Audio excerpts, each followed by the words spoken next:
महाराष्ट्राचे आराध्य दैवत छत्रपती शिवाजी महाराज यांची जयंती दरवर्षीप्रमाणे यंदाही कामोठे परिसरात अत्यंत जल्लोषात आणि भव्य स्वरूपात साजरी करण्यात आली। एक शहर एक शोभायात्रा ही आपली गौरवशाली परंपरा जपत संपूर्ण कामोठेवासीय एकत्र आले होते।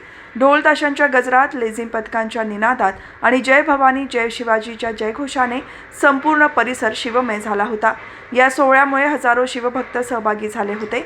पारंपरिक वेशभूषेतील मावळे आणि रणरागिणींनी या शोभायात्रेची शोभा अधिकच वाढवली। शहरात ठिकठिकाणी उभारलेले स्वागत कक्ष आणि भगव्या ध्वजांच्या सजावटीमुळे कामोठ्याला ऐतिहासिक स्वरूप प्राप्त झाले होते।